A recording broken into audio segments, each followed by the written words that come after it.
Bueno, entonces, sean todos bienvenidos y bienvenidas. El día de hoy nos acompaña la ingeniera Jennifer Benítez. Ella es ingeniera electricista de la Universidad Nacional de Colombia con un magíster también en ingeniería eléctrica, con más de 12 años de experiencia en el sector energético, en donde ha tenido cargos de coordinación, liderazgo y revisión de ingeniería detallada, elaboración y presentación, tanto de temas técnicos económicos como apertura de nuevos negocios, supervisión de proyectos de interventoría y obras eléctricas, definición y presentación de indicadores técnicos y comerciales, desarrollo y revisión de energía de proyectos solares, liderando equipos de trabajo.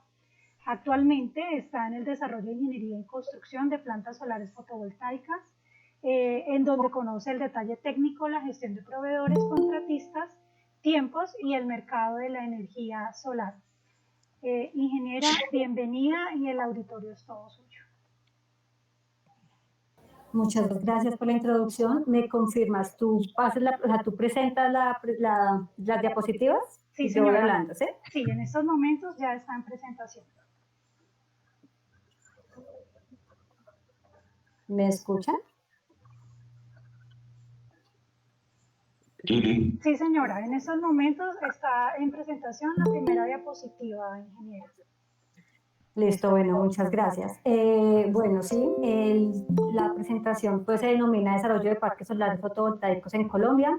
Aquí, pues para dar un contexto de a qué nos referimos cuando decimos desarrollo de parques solares, no es al desarrollo, construcción y operación, sino es solamente a la etapa previa, que es tal vez una de las más importantes para la ejecución de estos proyectos. Entonces, la etapa previa hasta lograr el ready to build o el listo ya para construcción de los proyectos solares. Vamos a ver cada una de las etapas. Podemos avanzar a la siguiente diapositiva, por favor.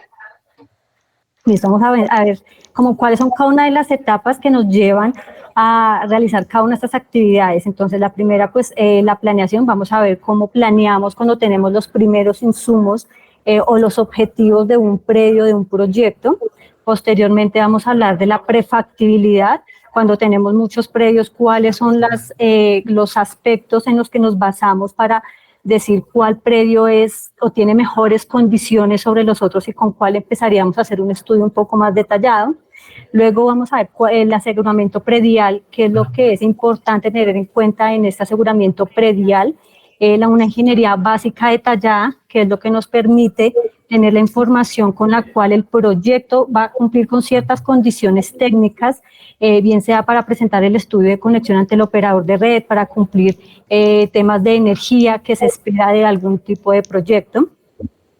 Luego vamos a hablar de los permisos y licencias necesarios para los proyectos, dependiendo de su tamaño, dependiendo de su tipo de proyecto, cuáles son los básicos o los que pues se recomienda, se les debe prestar atención.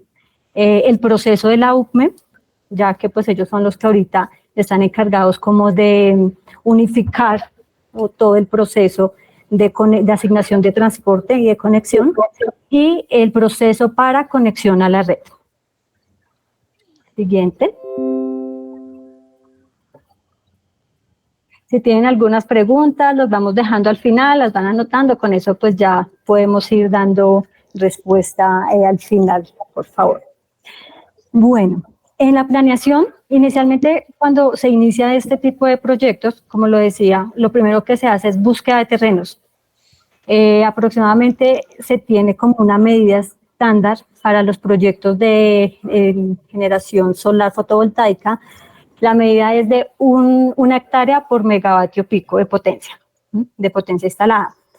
Con esta potencia, nosotros lo que hacemos es buscar tipos de terreno que cumplan con ciertas condiciones, ya los vamos a ver cuáles son las mejores condiciones, que tengan pues buena accesibilidad, que tengan una inclinación no mayor a unos datos que ya los vamos a ver, que no tengan muchos obstáculos, que por ejemplo sean fáciles de acceder a que bien sea un arrendamiento, una venta, o sea que no tengan tampoco restricciones por temas de vegetación.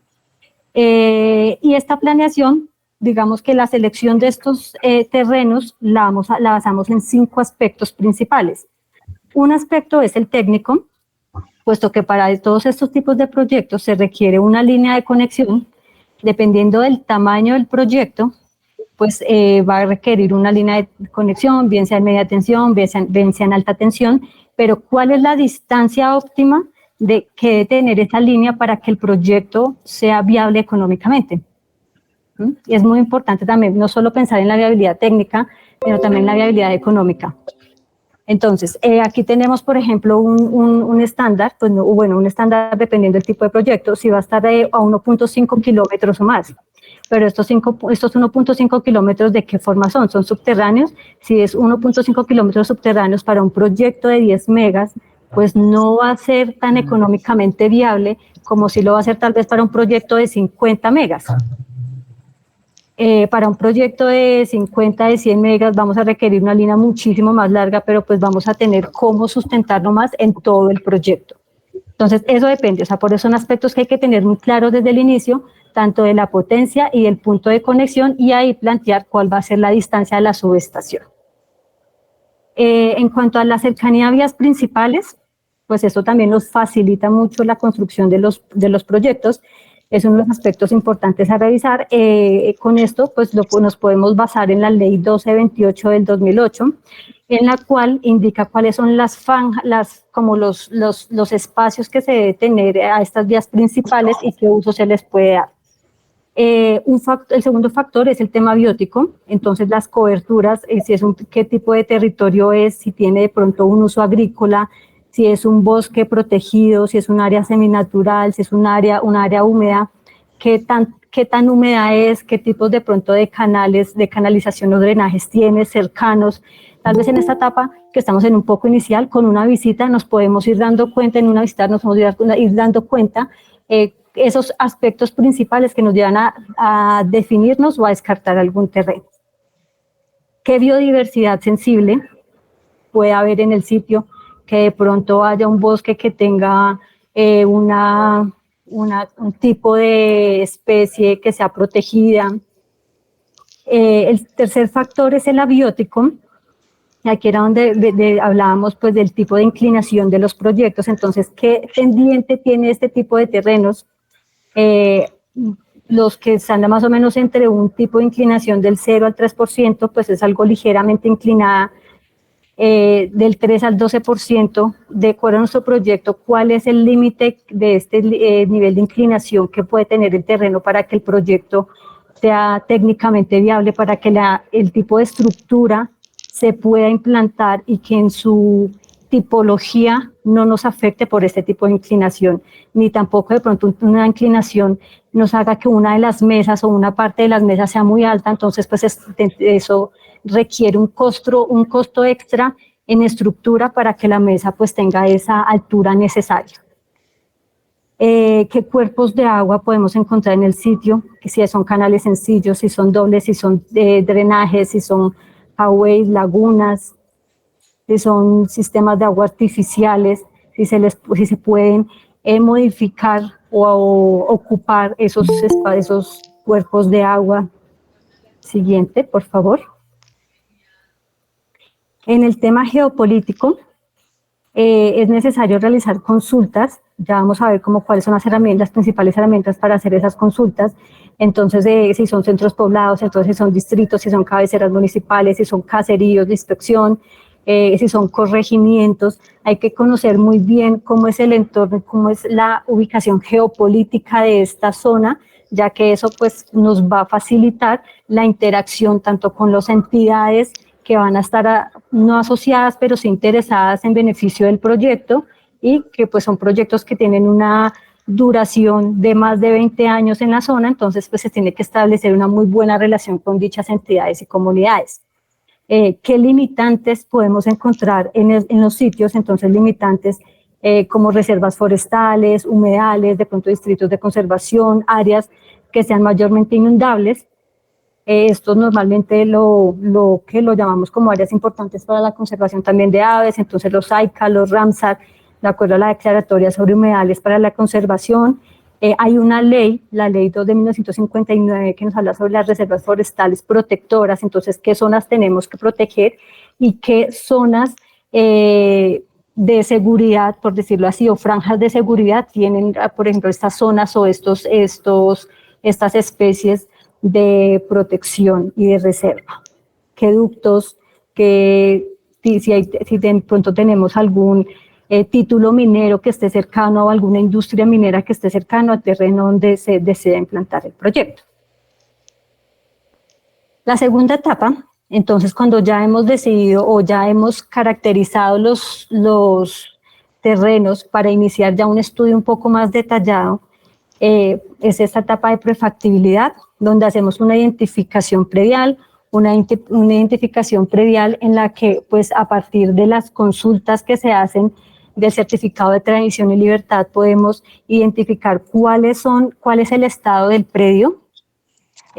Algo que pasa muy comúnmente y es que hay muchos terrenos que tienen una persona que se encarga de cuidarlos, pero no son los dueños, y cuando uno llega al sitio pueda que negocie con esa persona que está encargada del terreno y luego se negocia, se da de pronto una separación, se le paga un arrendamiento adelantado para poder hacer estudios, pero resulta que esa persona no es el dueño y entonces ya cometemos pues ahí un inconveniente porque luego aparece el dueño, pero ¿por qué negoció con esta persona si no es el propietario según documentos? ¿Sí? Esto, aunque parezca que es algo lógico, no siempre pasa. Muchas veces con el afán de poder llegar a viabilizar el proyecto, se negocia con personas que no son las indicadas. Vamos a ver, pues digamos, el productible de la zona, que eso es un insumo también importante para saber cuál va a ser la generación de energía de este tipo de plantas. Las visitas a las zonas de interés, cuáles son como la información básica que nos permiten identificar, la identificación de propietarios, lo que les comentaba, las restricciones ambientales, con las corporaciones, con las alcaldías, que a veces los usos del suelo no son los que no permiten la instalación de este tipo de plantas o son destinadas para otras industrias. Las restricciones ambientales en los geoportales son consultas que se deben realizar y que pues se pueden hacer de una manera fácil, hacer el certificado del uso de suelo y compatibilidad, si se cuenta con sino cuál es el proceso para hacer esta consulta. La obtención del POT, el POT es el Plan de Ordenamiento Territorial, con la respectiva cartografía que nos permite tener en cuenta como toda la información técnica de este predio. El análisis de esta información, el certificado de restitución de tierras, ahora que está en pues, este proceso de restitución de tierras como en un estado tan importante y de protección a las personas que fueron en algún momento dueños, es necesario conocer si estos tipos de terrenos están dentro de algún certificado y que estén dentro de esos procesos de restitución de tierras, porque en caso de ser así, es totalmente descartable este terreno. Los análisis de restricciones ambientales, los permisos de obstáculos, vamos a ver que vamos a encontrar con varios tipos de obstáculos de los cuales es necesario solicitar estos permisos, la revisión de área libre. La revisión del área libre no es tener un terreno de, no sé, 30 hectáreas, pero que la mitad esté llena de vegetación o tenga alguna condición. No, el área libre es cuál es el área realmente libre que tengo para la instalación del parque solar. Aquí hay que restar el área que son los cuerpos de agua, los highways, las zonas de pronto de protección de algún tipo de especie arbórea que también se deba proteger. La presentación, bueno, del proyecto ante la alcaldía. Inicialmente, pues este es un paso que pues se acostumbra a ir socializando desde que se tiene como en etapa de desarrollo el proyecto, porque para que ellos sepan, ellos están interesados en que la ubicación o el municipio donde se instala el proyecto sea reconocido, y esto les da cierto reconocimiento hoy en día de que hayan plantas ya instaladas en ese sitio. Entonces también por afianzar esa relación entre estas entidades se debe ir haciendo una presentación del proyecto, así sea en su etapa previa, y ellos posteriormente pueden participar del proceso apoyándonos con algunos permisos. Por ejemplo, si es un permiso tal vez de uso de la carretera o un cruce, nos podemos apoyar en estas entidades, a pesar de que el proyecto sea un proyecto privado. Socialización del proyecto con la comunidad, pues también ese es un tema pues importante, que lo vamos a ver en cuál es la etapa y cuál es la importancia de que esté en cierta etapa del proyecto. acuerdos con las comunidades en caso de existir, acuerdo de convivencia con el proyecto, eso también sí está cercano a otro tipo de proyectos. Un informe, ya evaluando cada una de estas cosas, tenemos un informe de factibilidad técnica y económica, y luego pues ya empezamos a validar si hay la presencia de comunidades étnicas en la zona. Siguiente. Aquí ya iniciando la prefactibilidad como una de todas esas actividades. Entonces, bueno, ¿cuál es el objetivo de la prefactibilidad? Conocer las condiciones del área, la topografía, el uso de la tierra, el tipo de vegetación existente, la fauna existente y ligera información predial. Como aún estamos en prefactibilidad, entonces pues muchas veces los que dan más información de este tipo de información predial, aunque la redundancia de los proyectos, son los mismos vecinos, porque conocen, porque han estado en esa zona durante muchos años, y tal vez las personas incluso que cuidan el lugar no conozcan tanto como si lo conocen los vecinos. Entonces, una socialización, una visita, como preguntando, venga, ese tipo de terreno, quién es el dueño, cómo es como la interacción, a qué se dedica la zona normalmente, es la gente de la zona, cuál es el uso que le han dado al terreno en la mayor parte del tiempo. Listo, entonces aquí tenemos pues una imagen en la que se inicia teniendo un polígono del proyecto. Este polígono del proyecto pues es lo que, de acuerdo al desarrollo que se vaya a hacer, pues nos dice cuál es el área que se está evaluando. Entonces nos permite también identificar pues de manera preliminar las restricciones ambientales y estructurales para el proyecto. En esta imagen que vemos acá pues no se ve un cuerpo de agua importante, se ve un tipo de terreno aproximadamente plano. Ya luego pues vamos a mirar cómo hacemos para validar más o cuál es la inclinación aproximada. Aquí, para la consulta y validación de productible de la zona del predio, esto se puede hacer de manera de consulta en distintas bases de datos. Tenemos bases de datos del IDEAM, hay bases de datos de Meteonor, de la NASA, de SolarGIS. Ahí ya depende pues de qué tipo de bases de datos se requiera usar. Sin embargo, aunque tienen alguna diferencia, pues estas diferencias pues son la verdad cálculos, pero son cercanos, o sea, tienen alguna diferencia, pero son cercanos. No podría decirles ahorita pues cuál es como la que tiene más realidad, más cercanía con la realidad. Eso depende de la zona. Hay unas que en la zona norte tal vez se acercan más a la radiación real exactamente, pero en la zona sur se alejan un poco. Aquí ya lo que queda es como revisar ya un poco más de estaciones meteorológicas que hayan de otros proyectos ubicadas en este tipo de zonas, que ya nos permiten tener como validar ese dato, qué tan cercano es. Bueno, aquí tenemos 3 imágenes. En la imagen de arriba entonces es una consulta realizada en Google Earth. Lo que se ve en verde es como un polígono, pues un polígono estimado. No se alcanza a ver muy bien en una línea roja, está un trazado sobre ese polígono. Y aquí en la parte de abajo lo que se alcanza a ver es cómo es la inclinación de ese terreno de acuerdo a esa línea roja que se alcanzó a pasar por acá. Entonces, ¿qué nos dice? La imagen está un poco pequeña, pero cuando tengan la presentación, pues van a ver que más o menos aquí la inclinación está alrededor del 3% en unos lados, 7%, y ya podríamos decir inicialmente que este es un predio viable por la inclinación, porque no se ven cuerpos de agua inicialmente, falta hacerlo pues de una manera un poco más acertada o más cercana pues ya con la visita. En la imagen de abajo, por ejemplo, vemos ya una consolidación de una zona donde está marcado de diferentes colores de acuerdo a cuál es el tipo de terreno que está más apropiado, que es el que está en verde. Vamos aclarando el color, en amarillo el que es un poco pues bueno, pero no tan apropiado, en rojo ya es inapropiado, y en anaranjado ya es bastante regular por la inclinación.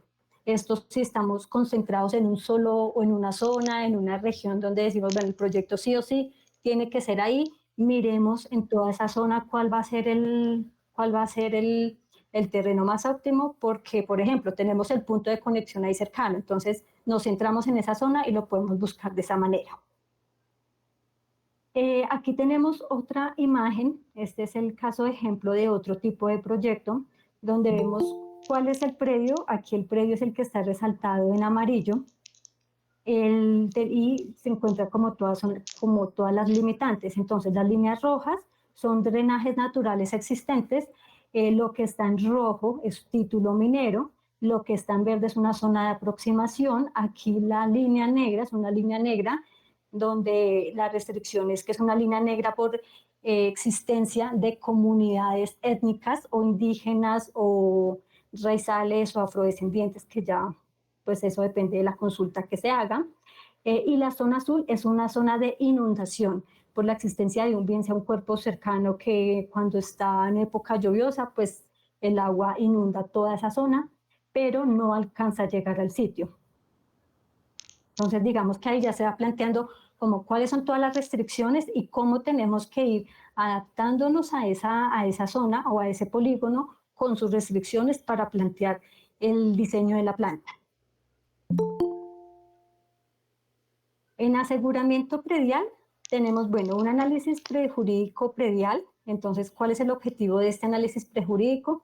Tener certeza de que se está firmando con el propietario que se está llegando de pronto si es el predio, si es el caso de un arriendo de un predio o de una adquisición de un predio, entonces que es el terreno adecuado y que es el propietario adecuado de este tipo de terreno. Que el predio no está inmerso en ningún tipo de hipotecas, que no existe ningún gravamen o proceso sobre este terreno, alguna demanda o alguna anomalía predial, por ejemplo, que está en un proceso de desenglobe. Eso tampoco nos permite tener como libre el terreno en temas ya de jurídicos prediales. Entonces, aquí hay unas actividades pues, que se plantean para poder hacer ese aseguramiento predial, entonces la visita al sitio, cuáles son los propietarios interesados en suscribir un arrendamiento. A veces aparece que son varios propietarios de un terreno, hay que hacer negociaciones con todos los propietarios del terreno. La determinación del área útil del predio, entonces eliminando construcciones que nos pueden llegar a afectar por sombreado en el proyecto, servidumbres de todo tipo, que de pronto cruce el predio una línea eléctrica, esa línea eléctrica, bien sea de media alta tensión, va a tener una servidumbre que hay que respetarla. Si hay de pronto algún oleoducto, alguna tubería de gas, que por más mínima que sea, también tiene una servidumbre y que se debe respetar. La obtención de documentos básicos del propietario, hacer una evaluación o una validación de toda esa documentación básica del propietario para evitar problemas a futuro, que de pronto también el propietario no está incluido en alguna lista pues, que le restrinjan de llegar a hacer negocios sobre algún tipo de proyecto y que pues, puedan poner en riesgo la ejecución del proyecto. Realizar un estudio de títulos, el ajuste del documento, bueno, que ya es un tema además de los contratos de arrendamiento, entonces los documentos necesarios para los contratos de arrendamiento, ajustar el contrato de arrendamiento de acuerdo a las condiciones que se han pactado, cuál es el precio, cuáles son las limitantes, cuál es el uso que se le va a dar, cuál es el tiempo del contrato, e incluso poder incluir cuáles son las actividades que se harán en ese predio para instalación de la planta y posteriormente, cuando se acabe ese plazo del contrato, en qué condiciones se va a entregar el predio. Bueno, aquí pues el registro del certificado de tradición y libertad, este certificado pues como les decía nos da información clara de quiénes son los propietarios y el estado del terreno. Siguiente. Bueno, cuando hablamos de un terreno para el parque solar, entonces, y el aseguramiento de cómo hacemos el aseguramiento del parque solar, entonces, bueno, como les decía, aparte de la identificación de propietarios, que es lo más importante, entonces hacer un análisis catastral, hacer una regularización del contrato de arrendamiento, para la línea de distribución, que pueda que no sea un solo terreno y más que pues se utilizan pues varias servidumbres cuando estas líneas no van por una vía pública, sino que atraviesan terrenos, no es un solo terreno. Esta negociación de las servidumbres es supremamente importante porque puede llegar la etapa que el proyecto esté, pero por una servidumbre que falte en la línea, el proyecto no se puede conectar y se ha invertido millones en poder construir un proyecto, pero no tiene una conexión viable o no, incluso no se ha podido realizar la línea y este proyecto, pues, esta inversión va a ir perdiendo rentabilidad. De la identificación de las servidumbres, definición de un trazado, de uno o varios trazados, porque a la vez que se van haciendo los estudios y la solicitud de permisos, pues se pueden ir encontrando inconvenientes, bien sea por cruces con vías principales o con los mismos servidumbres, o de pronto con cuerpos de agua que no se han identificado y que son difíciles de atravesarlos, o que de pronto es una zona muy montañosa, entonces pues es mejor para el proyecto por la complejidad omitir o desviar esa zona montañosa. Entonces hay que tener varias opciones de trazados o de estas líneas.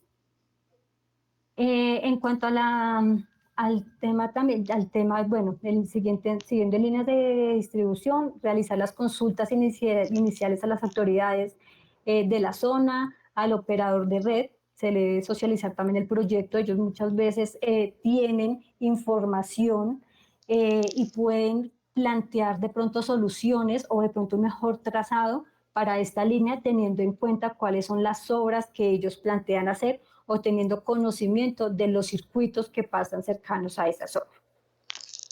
Verificación especial de si el espacio es público o no. Esto lo podemos hacer con las alcaldías del sitio del terreno. Una actividad que se hace normalmente para validación es la contratación de un perito evaluador para determinar el precio de la servidumbre si vemos que la negociación se ha complicado y que no se ha podido llegar a un acuerdo, porque tal vez el propietario pues muchas veces quiere aprovechar un poco más la situación y pedir un poco más de dinero por este tipo de terreno. Siguiente.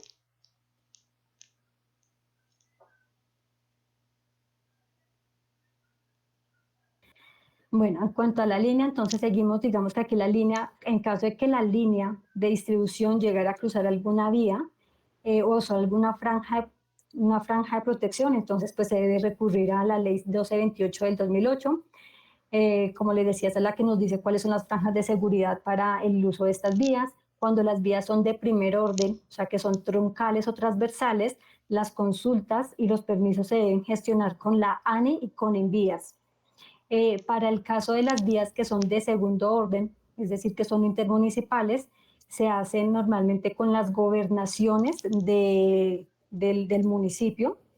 Y para las vías de tercer orden, que son veredales, se hacen con la alcaldía. Estos permisos se tienen que tener muy a la mano en el momento de la construcción, porque normalmente las comunidades siempre se van a oponer a cualquier tipo de proyecto cualquier tipo de línea que pueda pasar ahí y afectar, bien sea, y así no lo afecte, bien sea por imagen, porque se instaló un poste, así se respeten las distancias de seguridad, pero cuando ya se tiene el permiso, pues no es tan fácil que ellos puedan interrumpir la construcción de un proyecto. Para gestionar estos permisos, pues normalmente hay que hacer una preparación de la documentación necesaria, entonces informarse uno muy bien pues, con cada una de estas entidades, iniciar el proceso. Por eso es importante la socialización previa del proyecto con estas entidades para que le ayuden a gestionar internamente estos permisos. Entonces, preparación envío de la documentación, los requisitos de la autoridad de acuerdo a su instrumento legal, las visitas técnicas, incluso con personal mismo de las alcaldías, tener muy claro también si es necesario para este proyecto realizar alguna adecuación de la vía, en el caso de, por ejemplo, hay muchas veces las vías de ingreso a los predios, que son vías que tal vez son destapadas o que se pueden llegar a afectar dependiendo el estado en el que estén. Sí, hay que realizar alguna adecuación para que pues, se pueda llegar a un acuerdo con estas entidades.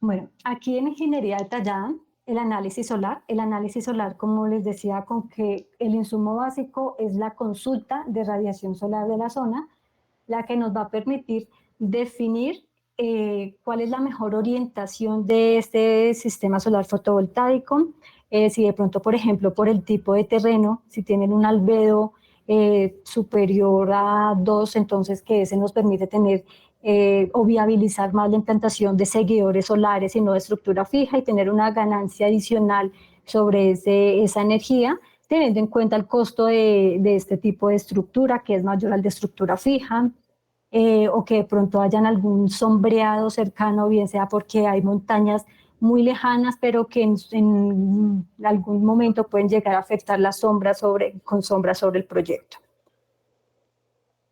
Se debe realizar durante esta ingeniería un levantamiento topográfico detallado, un estudio geológico, estudio geotécnico, estudio geomorfológico, un estudio de suelos, un estudio de nivel freático. Este estudio de suelos y este estudio de nivel freático es súper importante, ya que nos permite saber y conocer cuál es el tipo de cimentación que va a tener el proyecto junto a la realización del pull-out test.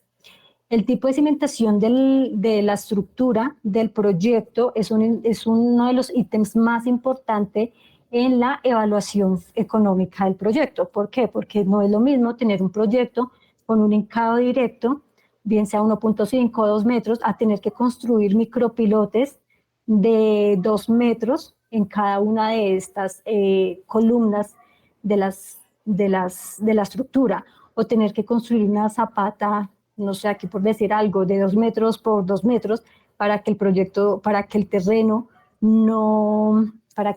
pueda mantener la estructura sin tener movimientos y que pueda afectarla por movimientos del terreno o por este tipo de condición de humedad del terreno. Estudios físico-químicos, estudios hidrológicos e hidrogeológicos. Este estudio hidrológico también se tiene que tener en cuenta para el tipo de drenajes que se van a plantear el proyecto. ¿Qué tipos de drenajes naturales existen actualmente? ¿Qué tipos de drenajes adicionales se tienen que construir para que el terreno pueda evacuar todas las aguas lluvia, las aguas que puedan llegar a tener el terreno sin afectar los predios vecinos?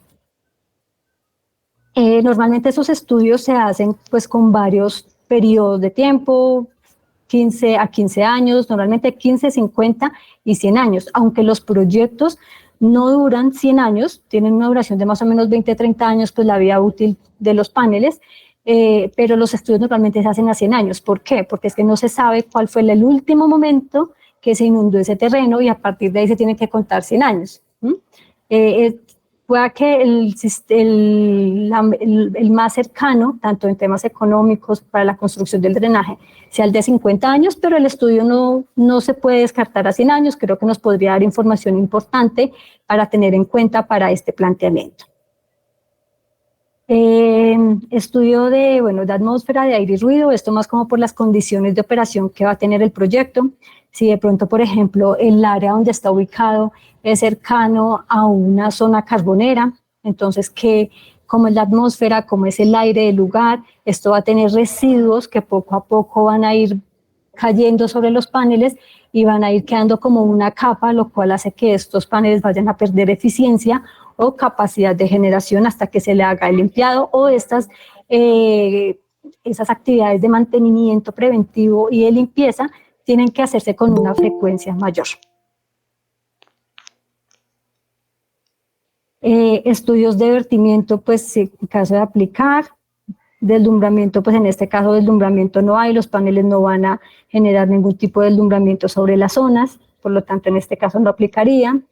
Las alternativas preliminares de la línea de transmisión o la de distribución, entonces es lo que les decía, plantear cuáles son las rutas, más las varias opciones de ruta para poder llegar al punto de conexión y cuál es el esquema de comunicaciones de la planta. La planta tiene que, por regulación, tiene que tener un sistema de comunicación que permita mandar señales al operador y a XM. Entonces, tener claro que siempre va a tener un esquema de comunicación de la planta y también eso nos va a servir para un tema de vigilancia y seguridad dentro de la planta y poder atender oportunamente alguna emergencia.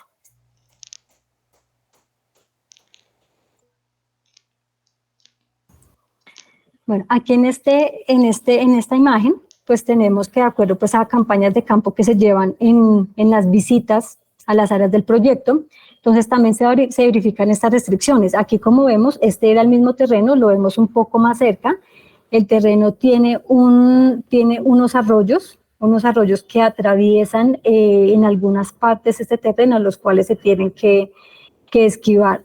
Tiene señalizaciones de tubería de gas. Entonces ahí ya vemos que son restricciones y que hay que tener seguridad, pues esa franja de seguridad.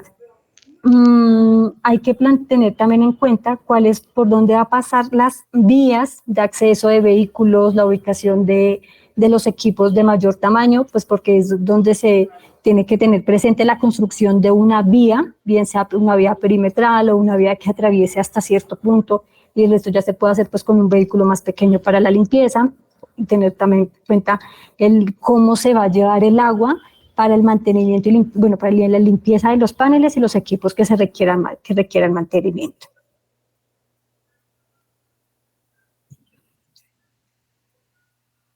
Aquí pues también hablamos de la línea de distribución, la franja de seguridad de la línea de distribución que se tiene que tener en cuenta desde el principio, la que vemos aquí en color verde.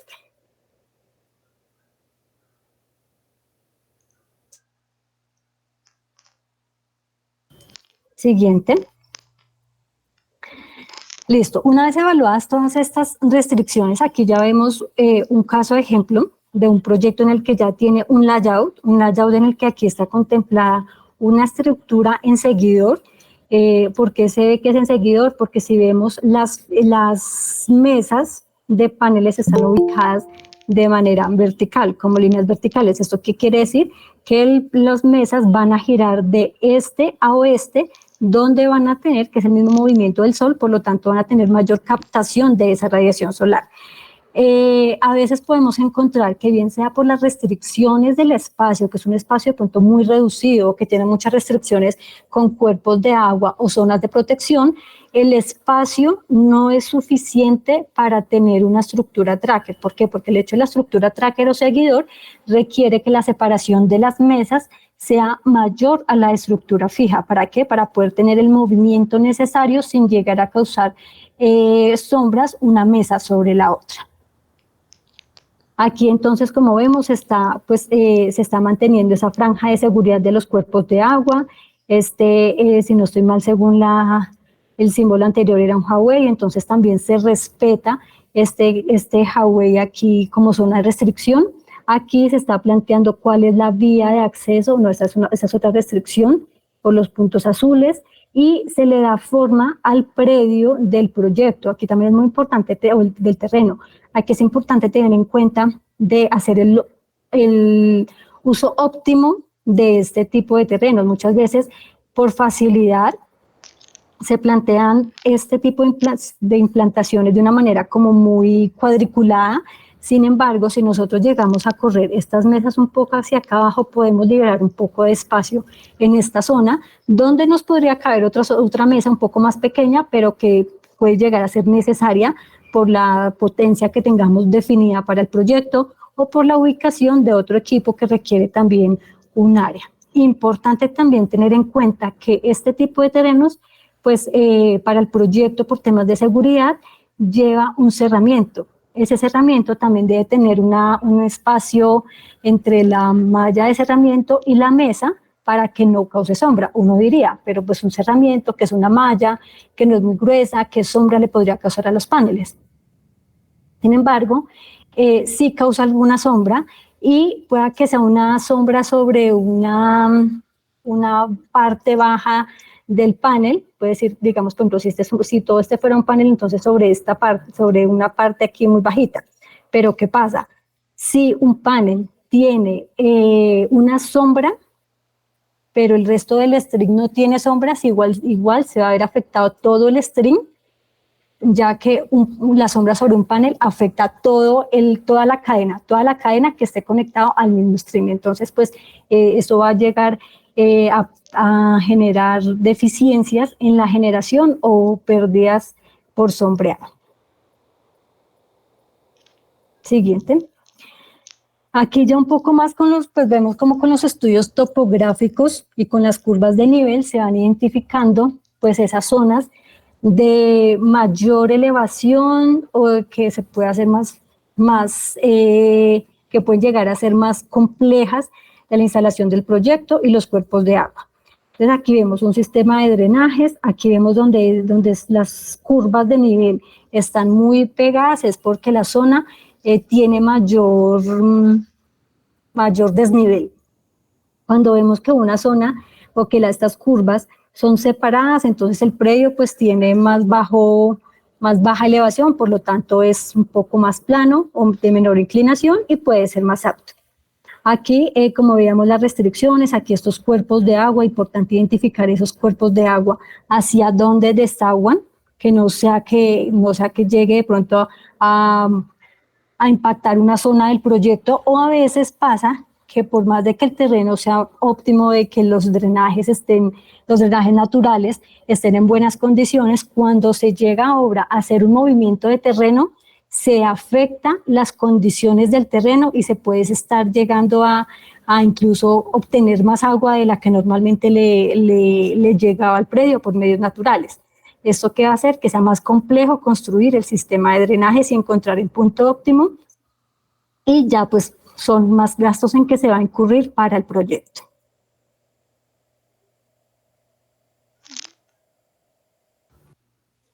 Siguiente. Bueno, aquí pues en los estudios de geología y estudios geotécnicos, entonces aquí les decía, bueno, este es un estudio de suelos que se hizo. Esos estudios, pues tanto para el pase como para la línea, son indispensables para definir las propiedades del suelo con el fin de permitir el buen diseño de drenajes, los caminos internos, las plataformas, las fundaciones, por ejemplo, fundaciones para los centros de transformación, para los centros de seccionamiento, si es necesario de pronto alguna fundación para otro tipo de terreno, por ejemplo, para el centro de seccionamiento, para el cerramiento, dependiendo del tipo también puede llegar a requerir alguna fundación, si se va a construir un centro de control, cuál va a ser la ubicación y cuáles son las condiciones en esa ubicación para la construcción.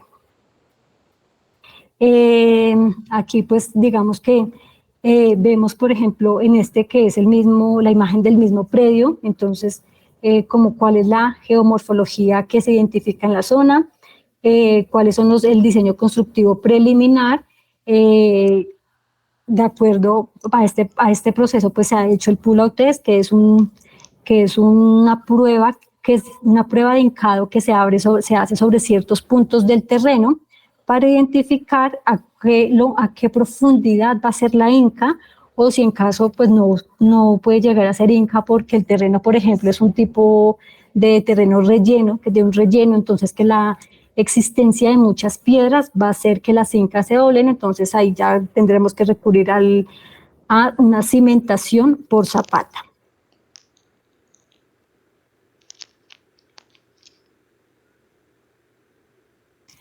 Entonces, el estudio hidrológico en el parque, el objetivo es determinar el caudal máximo del diseño del drenaje en el parque solar fotovoltaico, evitando inundaciones del proyecto, como les decía, en caso de una tormenta.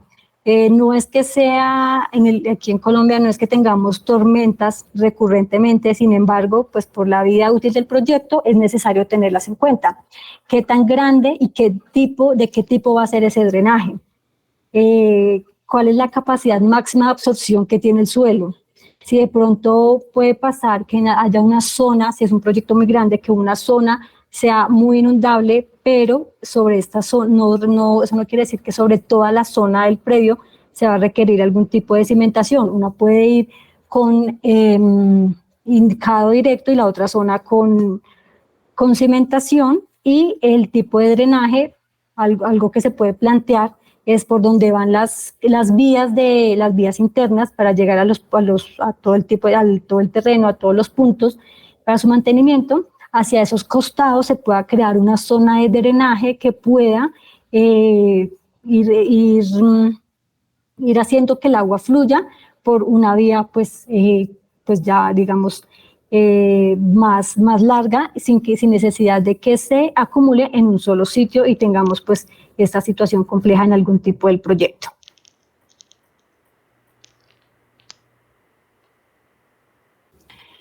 El reporte de acceso. En el reporte de acceso para el parque, como les decía en la parte inicial, hay que verificar cuáles son los accesos al terreno, cuál es el acceso principal, teniendo en cuenta que para que lleguen los equipos al terreno, pues son equipos grandes, son contenedores de gran tamaño, que el acceso a esos contenedores pueden llegar a afectar la vía, si la vía está destapada, o incluso que de pronto la vía es muy angosta y no permite el ingreso de los contenedores, se tiene que hacer una adecuación previa y esto depende de qué tipo de vía, pues de qué vía es, si es de primer, segundo, tercer orden, con quién hay que gestionar estos permisos. La comunidad normalmente algo que reclama muchas veces es que la adecúen la vía, es que la adecúen, que se la pavimenten, pero pues también hay que evaluar eso, cuánto afecta el proyecto. Para pavimentar una vía, para tener acceso de un mes de muchos vehículos, pues hay que verlo si eso se justifica dentro de la necesidad del proyecto o se busca otra vía que le dé acceso al proyecto. Si de pronto por estos equipos que tienen mayor peso, pues se puede generar hundimientos sobre las vías existentes, o si de pronto incluso a veces las alcaldías tienen proyectado hacer una adecuación, se puede llegar a hacer un acuerdo con las alcaldías para esta adecuación del terreno antes de ingresar los equipos al proyecto o los vehículos que puedan causar inconvenientes. Aquí estamos viendo un estimativo de cuáles son digamos, la afectación. Entonces, un estimativo de 100 camiones de 45 pies de longitud, cada uno pesa aproximadamente 52 toneladas, para un proyecto de aproximadamente 15, 20 megavatios pico, pues esto tiene un efecto sobre las vías de acceso.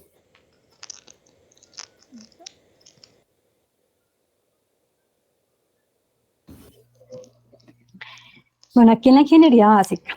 En la ingeniería básica, pues, ¿qué tenemos? Tenemos que, importante, conocer el esquema de conexión.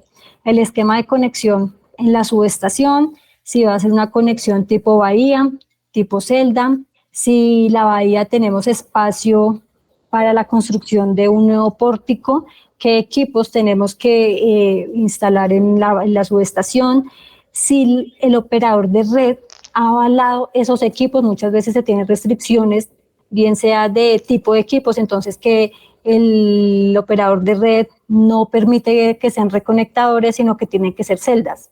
¿Por qué? Porque sus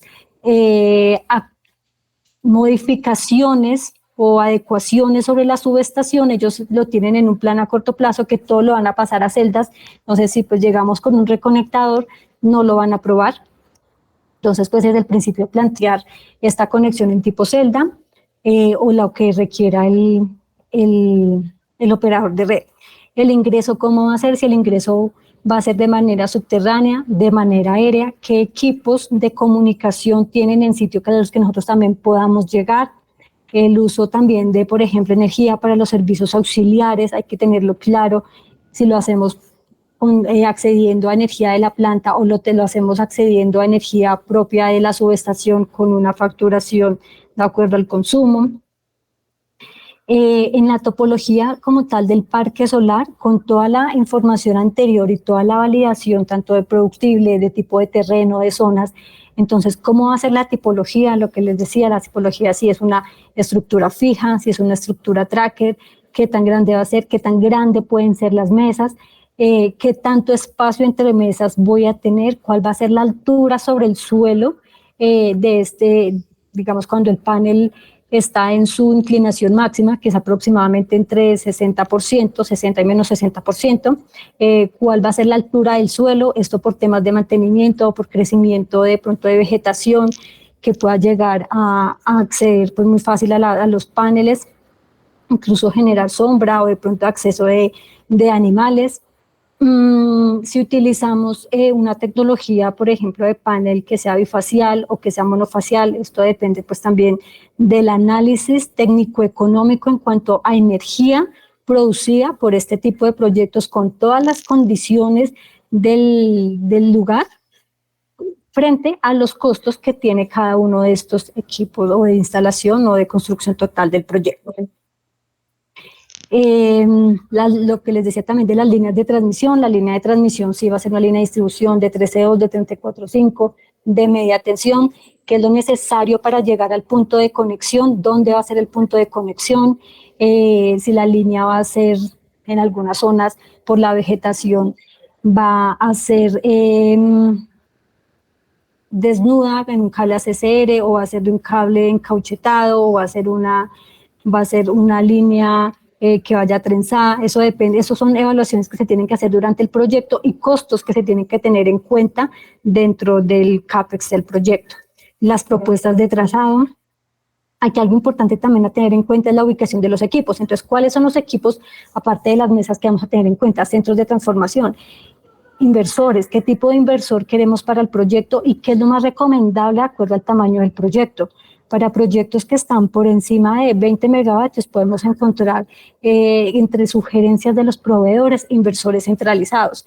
¿Por qué? Porque pues como para no instalar tanto equipo pequeño, tenemos un tipo shelter donde tenemos ubicados muchos inversores en un solo sitio, pero ¿qué pasa? En el momento de que alguno de estos equipos llegue a fallar, no falla un equipo, sino que falla pues gran parte o una zona de esos equipos, lo cual puede afectar la producción de la planta, si no se tiene un stock de estos equipos o una atención pronta para la atención a una emergencia. Para los proyectos de menos de 20 megavatios, encontramos ahorita en el mercado de inversores de aproximadamente 350 kilovatios, lo que nos permite pues tener en ciertas zonas específicas la ubicación de estos inversores. Estos inversores también de acuerdo a cuáles son los tipos de instalación, cómo se debe mantener instalado un inversor de estos, cómo hacemos para llegar de estos inversores hasta los centros de transformación. El centro de transformación puede ser un centro de transformación tipo subestación, el transformador separado de los tableros de las celdas de media tensión, o centros de transformación tipo shelter que tienen también en un solo sitio, ya tienen los tableros de baja tensión, tienen el transformador y tienen sus celdas de media tensión conectados en cadena con otros centros de transformación para completar la potencia de la capacidad instalada necesaria. ¿Dónde va a estar ubicado el centro de seccionamiento? El centro de seccionamiento que es donde vamos a tener como todo ya totalizada la energía y donde vamos a tener los equipos de protección y equipos de comunicación que nos permiten realizar el monitoreo y tener la comunicación con la subestación, y donde nos va a permitir traer y llevar las señales y la información hasta las redes del operador de red y hasta la plataforma de XM.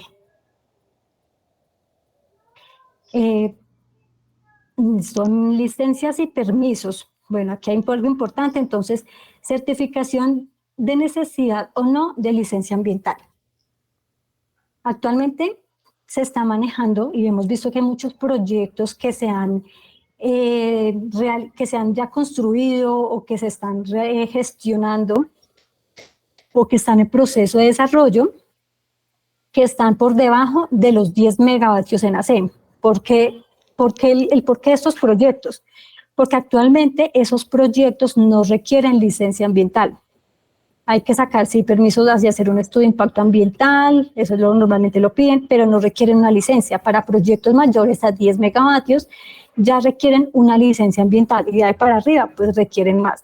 Los estudios arqueológicos, también para proyectos pequeños, no todos requieren una prospección arqueológica, pero sí debemos tener seguridad si en la zona puede existir o no algún elemento que pueda verse como arqueológico y que ya en el medio del proyecto, en la construcción del proyecto, nos implique parar el proyecto para hacer el proceso necesario. Entonces es recomendable hacer este proceso antes.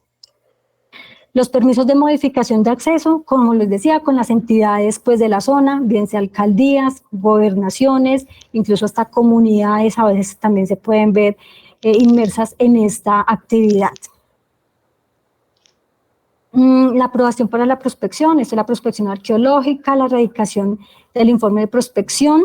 Al ICANN normalmente hay que pedir la información, es con el que se gestiona el tema de la prospección arqueológica, entonces pues qué información nosotros necesitamos del ICANN y qué información es necesaria para estos proyectos, qué manejo arqueológico se le puede dar a lo que se llegue a encontrar.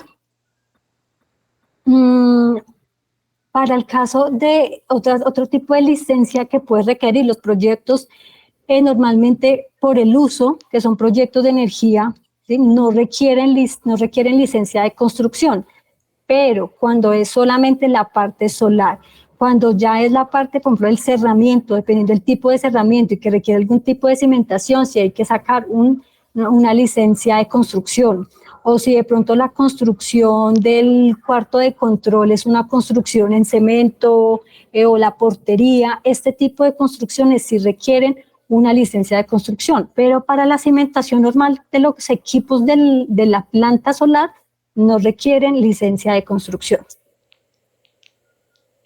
El inventario forestal.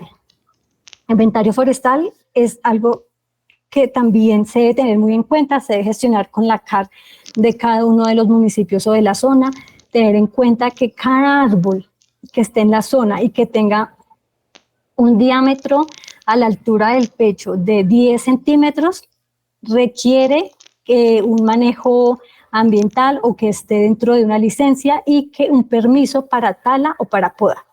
Y a partir del permiso ambiental, pues también se identifica cuál es la compensación de acuerdo al tipo de vegetación que se va a talar o que se va a podar. Muchas veces, ya ha pasado también en algunos proyectos, que la compensación es tan alta de estos proyectos que pueden ser 50-1 que ya hacen inviable el proyecto. Entonces, que hay que surtir nuevamente otro proceso para modificar esa compensación y bajarla de manera que no afecte el proyecto. Obviamente lo que uno esperaría sería que este tipo de proyectos verdes se trataran de construir en zonas que no tienen actualmente mayor vegetación o que la vegetación que se llegara a intervenir pues sea vegetación mínima o vegetación que no tenga ninguna restricción. ¿Por qué? Pues por el objetivo precisamente de un proyecto de energía renovable que no afecte el medio ambiente.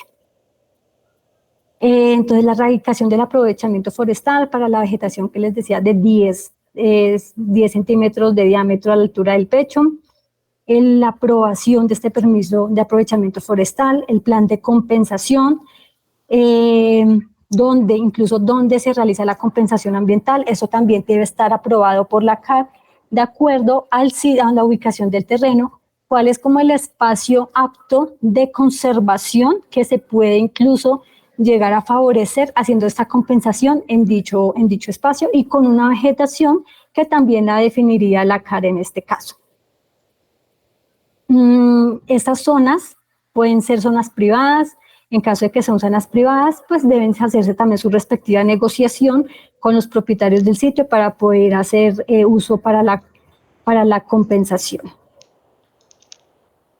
Aparte de estudios o indicadores ambientales que una vez realizado el proyecto se deben realizar y se deben enviar a la CAR para ellos asegurarse de que efectivamente el plan de gestión ambiental se está realizando de la manera que se aprobó y que se estaba manteniendo esa compensación en cuanto a cantidad, a tipo de especie que se aprobó.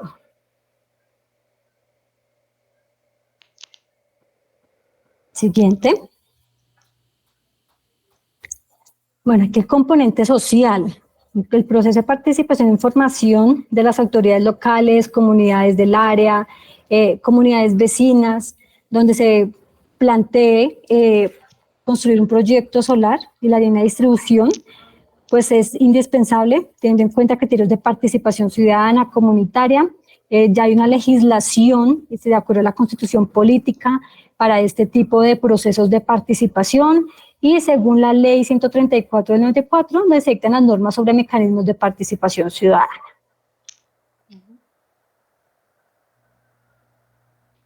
Bueno, entonces, en este tema de la participación ciudadana, de la gestión social, pues son, como les decía, son proyectos que son de aproximadamente entre 25 o 30 años que van a estar en las zonas, por lo tanto, se hace necesaria que la relación con las comunidades se haga de una manera armónica, que se plantee cuáles son los beneficios sociales que tiene el municipio, aunque el beneficio social no puede ser la construcción o no debería ser la construcción de una carretera, pues por ser, por ejemplo, un proyecto privado, pues sí sabemos que hay a veces ese tipo de solicitudes de algunas comunidades.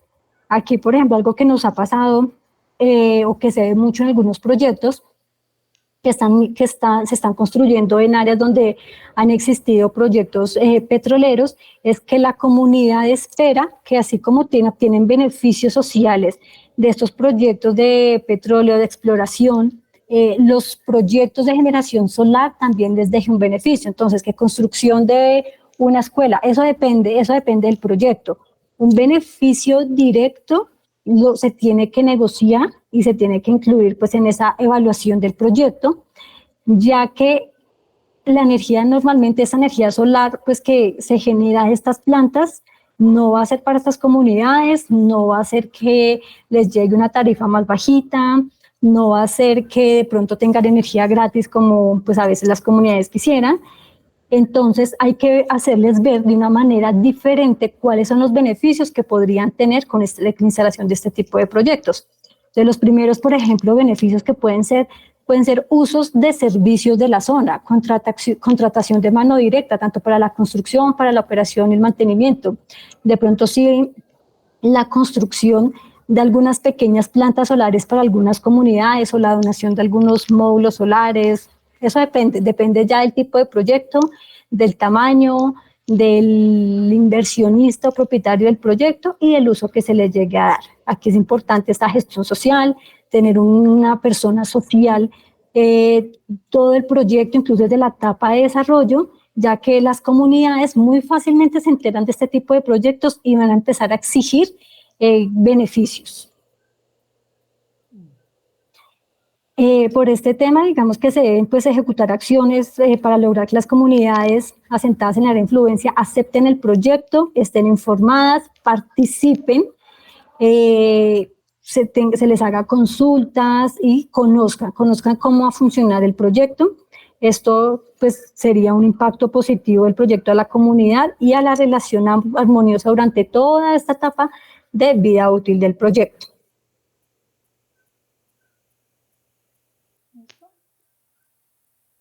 Siguiente. Bueno, aquí hay una información del marco normativo de la gestión social con comunidades locales. Está la ley 99 del 93, el decreto 1076 del 2015, el decreto 19 del 2012, el decreto 1755 del 2002, que aunque no son obligatorios, o sea, no dicen explícitamente que sean obligatorios, pues es un marco normativo que se espera pues sea de cumplimiento para poder evitar inconvenientes en la construcción o en la socialización de los proyectos. Actualmente, las comunidades, pues con todos este marco normativo, cuentan con varios mecanismos para que sean tenidos en cuenta en estos proyectos. Estos mecanismos precisamente les permite exigir protección, inclusión, participación y todo el tiempo una verificación de que sus derechos fundamentales han sido protegidos todo el tiempo para la construcción de este proyecto. A veces en las socializaciones de los proyectos hay comunidades que, porque no conocen del proyecto, también preguntan de cómo se van a afectar o cómo, por ejemplo, se va a afectar la salud de la comunidad por radiación, por campos electromagnéticos, por ruido, por cosas que pues hay que hacerles ver que no, la afectación, no van a tener ninguna afectación en salud y que el proyecto no va a crear inconvenientes en su entorno. Siguiente.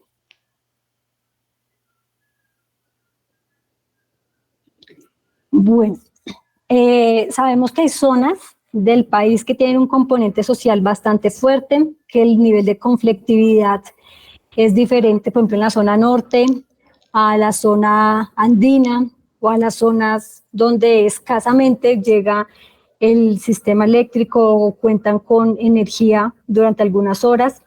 Entonces, por eso es importante tener claro en la ubicación del proyecto cuáles son los determinantes de esta conflictividad. Entonces, si el problema es que les falta cobertura de servicios públicos o el determinante de esta conflictividad puede ser el estado de las vías, entonces, pues, ¿por qué no han tenido vías durante todo el tiempo, pero ahorita que se va a construir el proyecto sí? o más bien que quiere tener un mejor acceso vial, aprovechando que va a hacer este proyecto, o incluso alumbrado público, que a veces algunas zonas no tienen alumbrado público, entonces que si eso genera inseguridad, que por qué no se instala alumbrado público por en todas las veredas. Desempleo es algo que sabemos que nos encontramos en distintas zonas del país y que precisamente todos estos proyectos lo que hacen es que generen empleo en las zonas, se busque personal calificado, si existe o no calificado mediante un anillo, entonces que en la zona, no sé, en la zona, bien sea la localidad, el municipio, se busque ciertos perfiles para que cumplan con las actividades propias del proyecto, tal vez los que tengan un poquitico más de nivel de preparación técnica, si no están en esa zona, entonces que se haga una convocatoria a municipio, ya a departamento, pero que poco a poco todas estas comunidades cercanas puedan ir accediendo a una oportunidad de empleo para el proyecto. Presencia de grupos ilegales, procesos de desplazamiento. Aquí un ejemplo también de algo que hemos encontrado de desplazamiento es que comunidades han llegado a hacer un uso, a apropiarse de una parte de un terreno donde colinda con un espacio que está destinado para una planta solar. Sin embargo, eso también podría llegar a generar inseguridad para el proyecto, porque pues no se sabe pues cuál es el objetivo de querer tener el proyecto tan cerca o que los paneles estén cerca, pero entonces también es llegar a esa socialización, a esa negociación con esa comunidad, que más bien ellos puedan brindar cierta seguridad sobre el terreno y se les pueda remunerar de alguna manera. Despojo de tierras, por eso es importante el certificado del que hablábamos, de que aquí no hay ningún proceso de restitución de tierras, que el terreno está libre de cualquier proceso jurídico, social, geopolítico, y que esté totalmente libre para la instalación o para el uso. Siguiente. Consulta previa. Bueno, la consulta previa normalmente se hace con comunidades indígenas. Este es un mecanismo que se debe, primero, dependiendo del tipo, el tamaño del proyecto, la instalación del proyecto, la validación de la existencia de comunidades indígenas cerca al proyecto, pues se debe validar.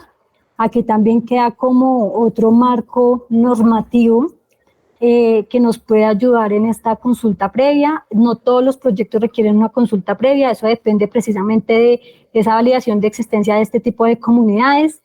La consulta previa tiene dos mecanismos, un mecanismo es de participación, el otro mecanismo es de protección. Entonces el mecanismo de participación es un derecho constitucional colectivo y es de carácter público especial y obligatorio que debe realizarse previamente a la ejecución del proyecto, siempre que se va a adoptar, decidir o ejecutar alguna medida administrativa o proyecto público. El mecanismo de protección es un derecho fundamental que tienen los grupos étnicos de poder decidir sobre medidas legislativas y administrativas o proyectos o obras que puedan generar alguna alteración o que puedan generar algún impacto sobre su integridad étnica, cultural, social, económica, y por eso se debe garantizar el derecho a estos dos tipos de mecanismos. ¿Cuál es el riesgo que se tienen con estas consultas previas? Que precisamente al ser un mecanismo de protección fundamental, la no implementación de un mecanismo de consulta previa pues pueda llegar a intervenir o a interferir con la ejecución de una obra. Ya vimos, por ejemplo, el caso muy sonado de la planta de La Guajira, que finalmente, después de muchos acuerdos a los que se tuvo que muchos acuerdos o negociaciones que se realizaron durante este proceso, no hubo un acuerdo y el proyecto se tuvo que detener. Pero ¿cuánto se ha perdido tanto en tiempo en inversión de este proyecto? Entonces, por eso la consulta previa, el relacionamiento con la comunidad es uno de los factores importantes, por más de que tengamos proyecto, por más de que tengamos punto de conexión, y también es importante tenerlo muy en cuenta cuando se hacen los trazados de las líneas para no llegar a interferir con de pronto estas líneas negras que tienen protección o esas líneas de comunidades que existan comunidades que puedan llegar a ser una interferencia para el proyecto. Hay que evaluar qué es mejor,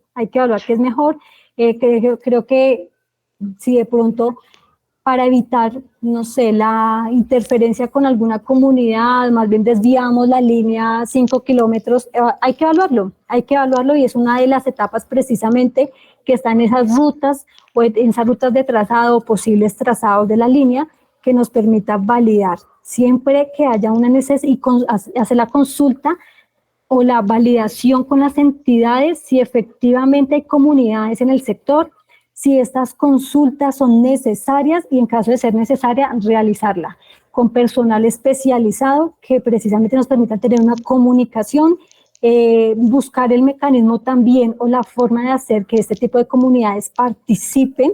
A veces es complicado porque ellos empiezan a hacer muchas solicitudes, pero es un punto de negociación que se debe finalizar antes de decidir si el proyecto va o no va, para estar seguros de que el proyecto finalmente llegará a ser viable.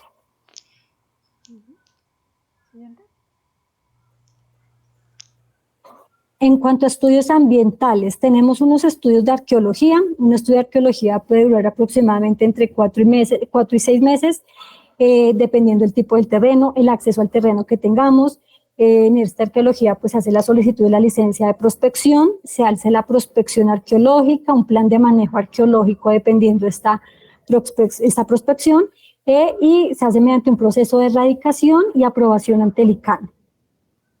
El aprovechamiento forestal pues se hace mediante campañas de campo con las CAP de las entidades, un procesamiento de datos, propuestas de un plan de manejo de acuerdo pues al tipo de especies que se podrían encontrar en la zona, una erradicación ante la corporación y aprobación por la corporación, tanto para el aprovechamiento como para la compensación.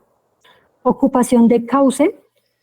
La ocupación de cauce, aunque no es un estudio, sí es un permiso que se solicita ante la corporación y su necesidad la dicta el estudio hidrológico, dependiendo si hay cuerpos que estén cercanos y que estén supeditados de pronto a algún aprovechamiento. Normalmente donde se encuentran bastante vegetación puede existir algún cuerpo de agua que puede ser artificial o puede ser natural. Si es artificial probablemente nos den un permiso de ocupación de ese cauce, entonces se puede hacer algún tipo de relleno sin llegar a afectar las condiciones naturales de este espacio. Un levantamiento de veda parcial. Entonces este estudio pues está dictado por el aprovechamiento forestal, se enfoca en la restricción y regulación sobre determinadas especies o grupos taxonómicos o productos de flora en el territorio nacional. Entonces por eso es importante hacer un estudio de impacto ambiental, identificar bien, hacer un inventario forestal para saber qué tipo de fauna y flora, flora especialmente, vamos a encontrar en el sitio. En el caso de la fauna, es importante también tener en cuenta que antes de la construcción de la planta se debe hacer un plan de ahuyentamiento para no afectar o para no de pronto atentar contra la vida de alguna de estas especies. Entonces también pues, se debe tener una identificación de esta fauna de la zona.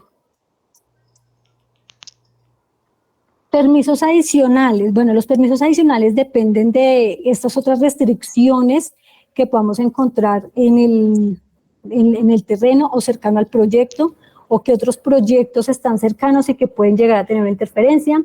Entre estos tenemos oleoductos, gasoductos, poliductos, alguna vía, alguna línea de transmisión y distribución que tiene su servidumbre, algún título mineros o solicitudes de concesión minera. Para estos tipos de proyectos muchas veces se pueden llegar a hacer acuerdos de uso compartido o de negociaciones de, por ejemplo, el uso de una vía compartida, entonces que lo podamos utilizar los dos proyectos y pues con algún beneficio mutuo, bien sea también sobre los títulos mineros. El permiso de modificación de acceso a las vías, esto depende pues de la concesionaria vial que tenga dicha vía y de la cual vaya a ser objeto principal del proyecto, la cual se vaya a acceder o sea necesaria modificar. Los permisos de construcción, como les decía, entonces las servidumbres de línea, bueno, pues las servidumbres de línea y los permisos de construcción pues se gestionan con la alcaldía. En caso de si es un espacio público por donde vamos a intervenir, si no, pues esta servidumbre se negocia con los propietarios del terreno si es un espacio privado. Licencias de construcción, como les decía, esto aplica pues para algunas partes del parque dependiendo del tipo de construcción que se vaya a realizar. La UPME. Bueno, este proceso de registro de proyectos ante la UPME pues está aproximadamente, se maneja en 3 fases, fase 1, fase 2 y fase 3. Es un mecanismo que es voluntario informativo. ¿Cuál es el objetivo? El objetivo es darle información a la UPME para que pueda evaluar cuáles son los planes de expansión que se tengan que expedir para poder tener en cuenta los proyectos que se vayan a conectar al sistema de transmisión nacional. La fase 1 tiene una vigencia aproximadamente de 2 años, la fase 2 de 1 año, la fase 3 de 1 año hasta el inicio de la construcción del proyecto. Este paso es importante también, digamos, cuando uno evalúa un proyecto o cuando evalúa un proyecto que está en desarrollo para pasar al estado ready to build, que esté inscrito y que tenga alguna fase avanzada en el proceso con la UPME. Siguiente. Conexión a la red. Bueno, aquí para la conexión a la red hay que hacer un proceso que es adicional y es igual o más importante también que el proceso del desarrollo de la planta. Podemos tener una planta, pero si no tenemos un punto de conexión a la red, no hay proyecto. Entonces, inicialmente, pues se tiene que contar con un aval de disponibilidad de conexión por parte del operador de red. Se realiza un estudio de conexión. Se hace un concepto aprobatorio del operador de red que pues ahora se hace mediante la CREC 075 del 2021. Es un proceso que consolida la UPME y luego, una vez se tenga ya una capacidad de transporte asignada y un punto de conexión aprobado, se realiza un contrato de conexión con el operador de red. ¿Cómo se inicia esto? O sea, uno cómo determina que efectivamente hay disponibilidad tanto física como técnica en una subestación. Consultando con información tanto de la UPME con los operadores de red, normalmente para poder decir, bueno, en qué subestación planteo el proyecto, pues se hace un estudio. Hay empresas actualmente que realizan estudios que tienen toda la información del sistema de transmisión nacional con todos los operadores y indican en cuál, de acuerdo a los proyectos que se tienen proyectados que están en etapa de evaluación de la UPME, en cuáles subestaciones hay una capacidad disponible o cuáles definitivamente pues ya se pueden descartar porque no hay espacio ni capacidad disponible. Se hace el estudio de conexión, se radica, actualmente pues hay unos tiempos que ya están dados por la CREC 075, inicialmente este proceso se hacía aparte por la UPME y aparte por el operador de red, pero con el fin de poder avanzar con estos procesos a partir del 2021 se le dio esta potestad a la UPME, sin embargo, ¿qué hemos visto actualmente? Que este proceso pues todavía tiene sus inconvenientes porque los proyectos que se radican, pues se radican bastantes proyectos que aún no cuentan con todos los permisos, pero que sí le quitan capacidad en el sistema, o proyectos que incluso se les aprueba una capacidad de transporte, pero en el momento de que ya debe iniciar la construcción del proyecto, pues no inicia y en la capacidad de transporte queda ahí como en stand-by, mientras que hay otro proyecto que puede que ya esté listo para construir o para conectarse y no tiene aprobado punto de conexión. Actualmente el proceso,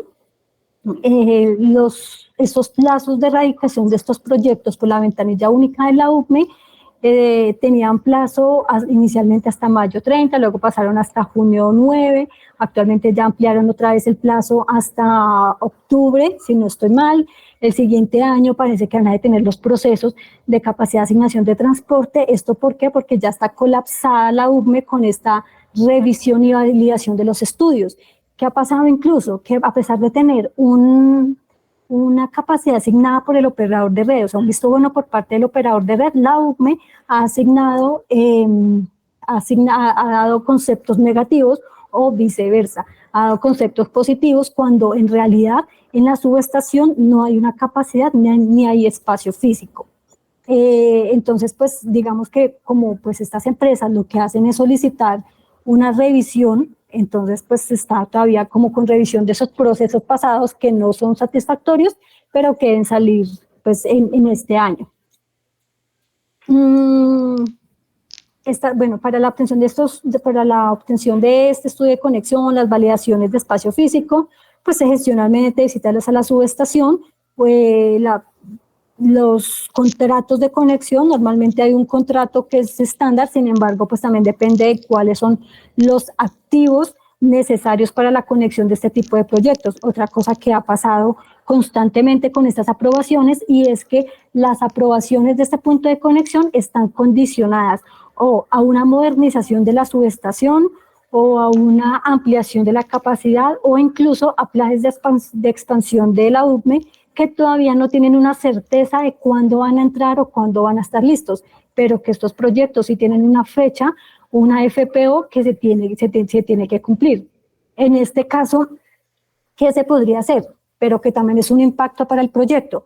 Solicitar una conexión provisional, mientras tanto, bien sea el operador de red, no cumple con su modernización de la subestación. Bueno, una vez tenemos pues ya validado el terreno, validado con todas las condiciones técnicas, validado cuál es la tipología del proyecto, validado el productible de la zona, que nos da un dato de energía versus el CAPEX del proyecto y que entra en viabilidad financiera, pues tenemos un equipo, bueno, y con el desarrollo de la línea, el punto de conexión aprobado, con todos los permisos de servidumbre, con todos los permisos tanto ambientales, sociales, pues tenemos un proyecto totalmente desarrollado. A este tipo de proyectos pues les aplica la ley 1715 y para el proyecto Rectubil pues es necesario normalmente realizar esa validación tanto inversionistas en tiempo, el tiempo también es importante, las comunidades y que todo esté totalmente firmado. Como les decía desde el inicio, un proyecto que pueda tener algo que esté todavía por definir se puede volver un inconveniente mayor al proyecto hasta tal punto de llegar a la no construcción del proyecto o a la detención del proyecto, generando pérdida de valor para el inversionista, para el dueño del proyecto. Bueno, eso es todo, fue de manera un poco rápida, general. Son bastantes cosas las que hay que tener en cuenta para este tipo de proyectos.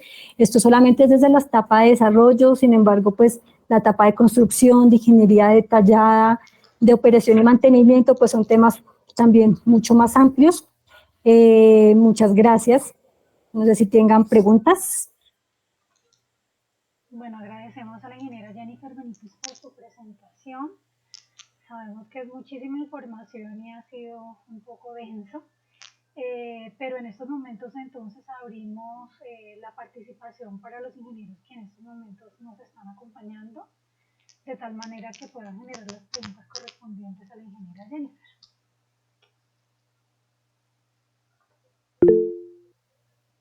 Bueno, hay una pregunta del ingeniero Víctor Suárez. Ingeniero, ¿puede abrir su micrófono, por favor?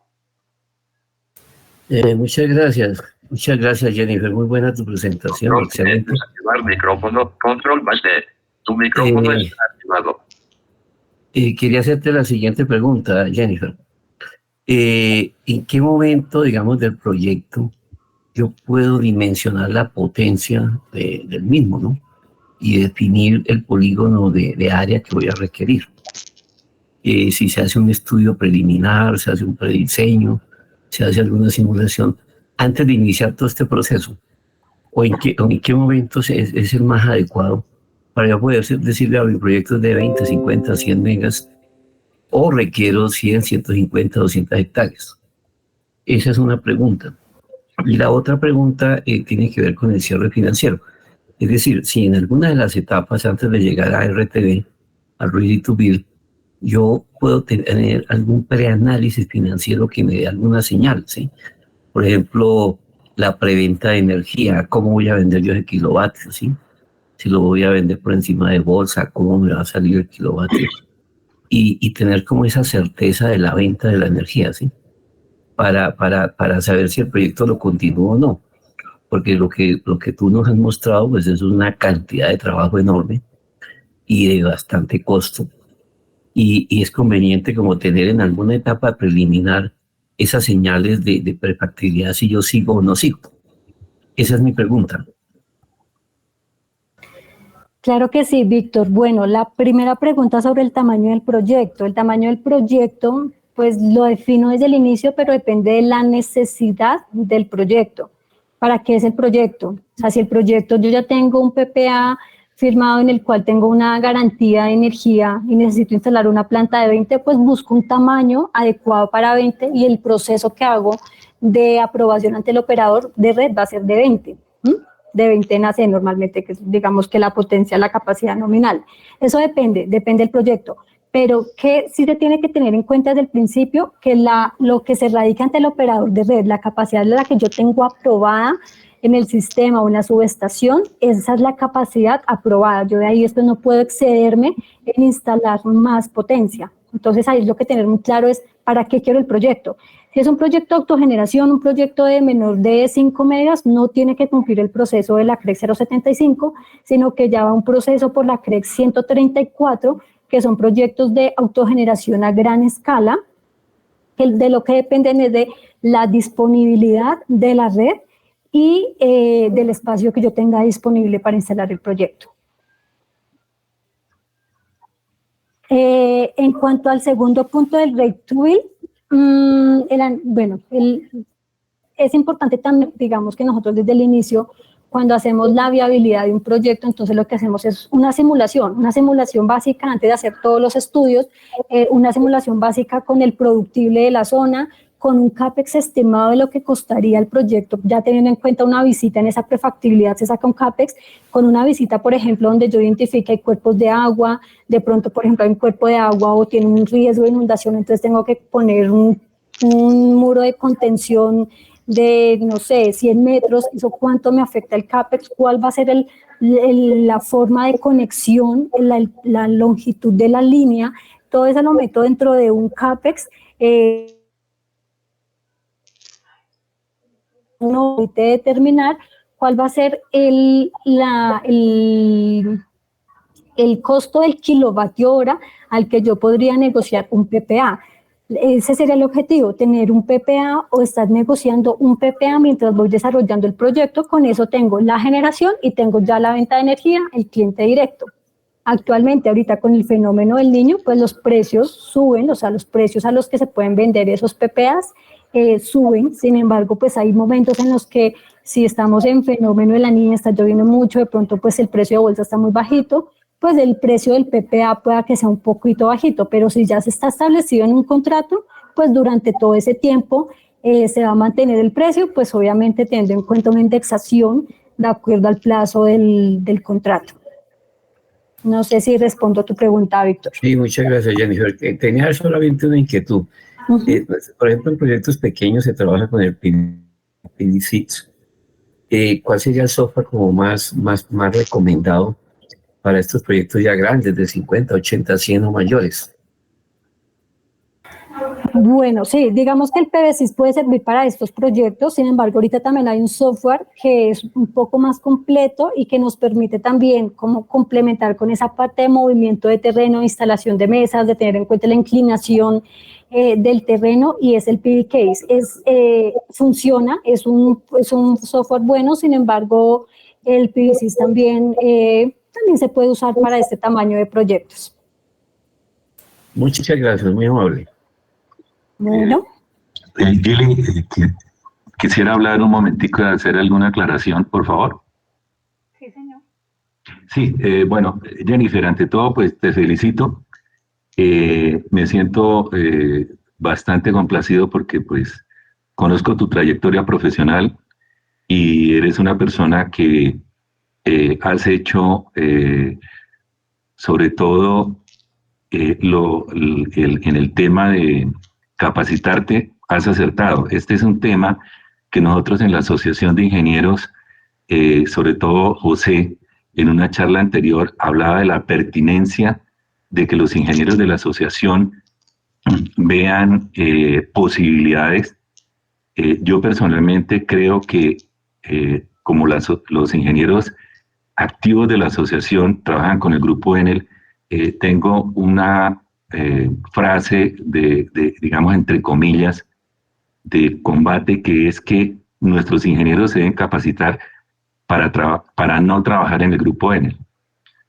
Pues, suena utopía, pero ¿qué pasa?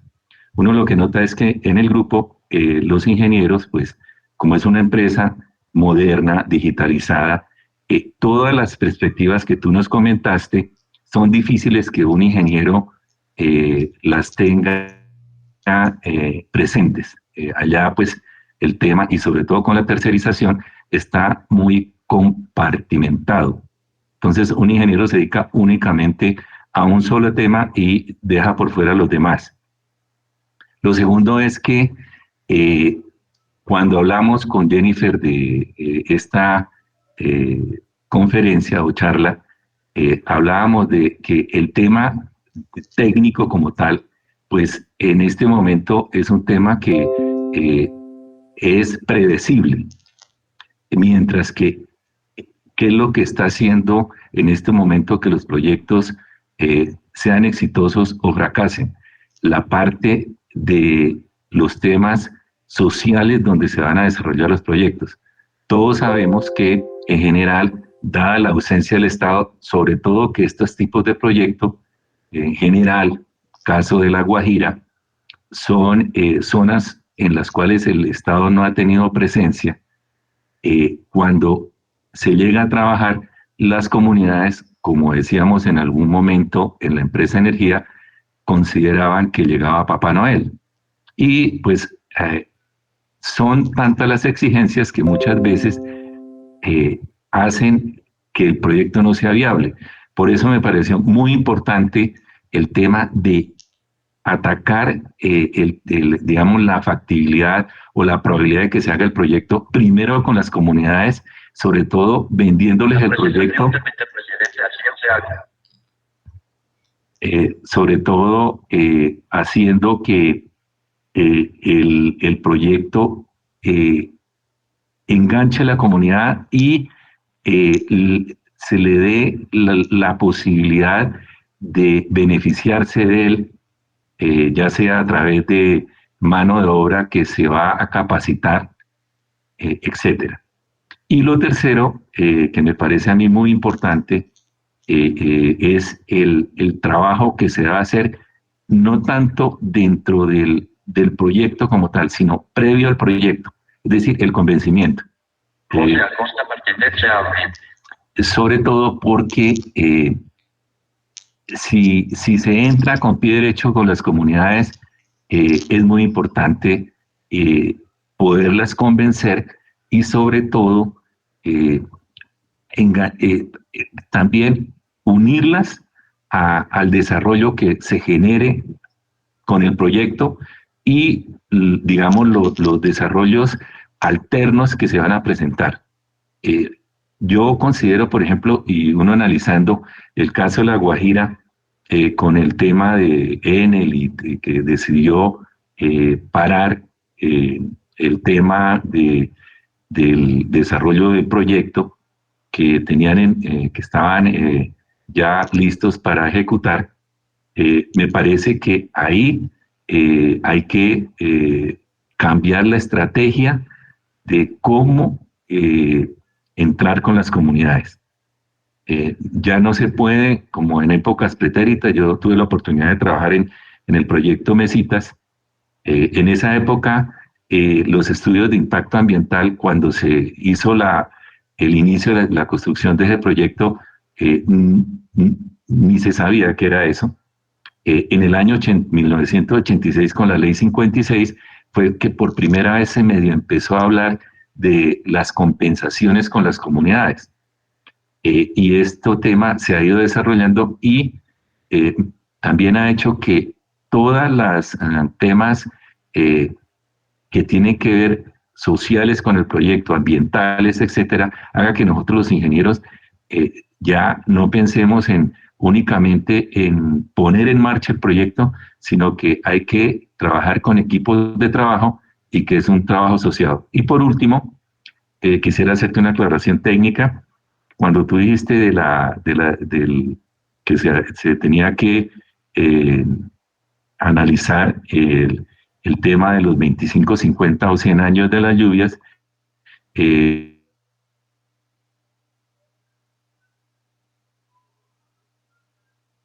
máxima.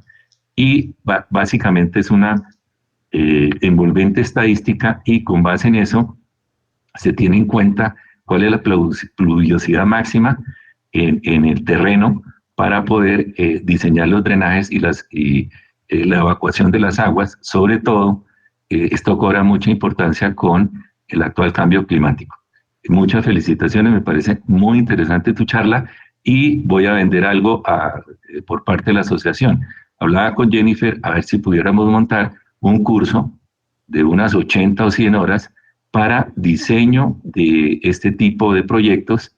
Entonces, yo también se lo comenté a Ivette hace algunos días y bueno, vamos a ver si pudiéramos desarrollarlo y que sería un principio por parte de la asociación dentro de la capacitación de nuestros ingenieros y creo que es un tema de mucho interés para todos. Muchas gracias. ¿Aló? Muchas gracias, ingeniero Fernando. Efectivamente, la aclaración así es de acuerdo a los tiempos de retorno de la pluviosidad. Muchas gracias por todos los comentarios, ingeniero.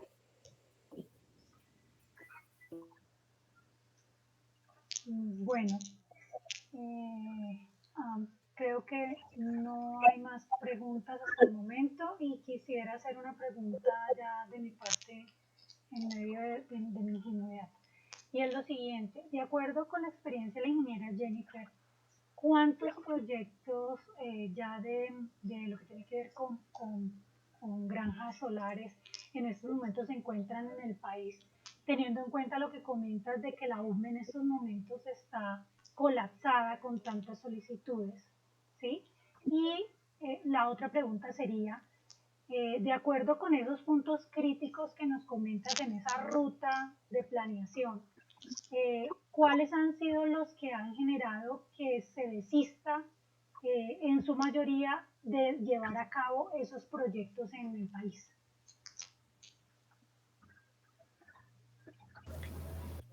Bueno, gracias. El dato específico de cuántos proyectos hay construidos no lo tengo a la mano al día de hoy. Ahí sí la verdad me corchas con la pregunta. Sin embargo, quedo con la tarea de buscar el dato y compartirlo. Entonces, ¿cuántos proyectos? En cuanto a qué proyectos pues han sido como o han generado ese impedimento para otros proyectos, yo creo que más que qué proyectos es el tema de la regulación. En cuanto al tema técnico y de regulación, sabemos que ha avanzado bastante el sector, pero estamos avanzando de una manera muy lenta al cómo está llegando el desarrollo de proyectos al país. Ahorita hay bastantes proyectos que están en desarrollo, pero pues no hay una capacidad de respuesta a estas solicitudes. No hay una capacidad de respuesta tanto de la UCME, tanto de los operadores de red. Gestionar todavía información con los operadores de red no es fácil. No se tiene tampoco un consolidado de, por ejemplo, cuántos proyectos por cada zona. Hay los proyectos tal vez construidos, sí, y los que ya han entrado en operación, sí, pero no de todos los proyectos que están radicados y que tienen un aval o una aprobación técnica que se tenga que tener en cuenta en estas otras aprobaciones. Hay muchos proyectos que definitivamente tanto por condiciones, o sea, han sido aprobados con otras condiciones que no se han cumplido y pues también nos ha generado como ese retraso en la aprobación de otros proyectos. A pesar de que lo que digo, avanzamos, todavía estamos avanzando muy lento, todavía todavía no estamos en temas regulatorios lo suficientemente maduros para que podamos volcarnos hacia una energía alternativa.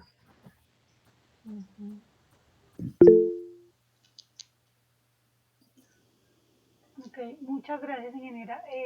El ingeniero Lisandro Vega quiere participar con alguna inquietud. Puede abrir abrir su micrófono, ingeniero?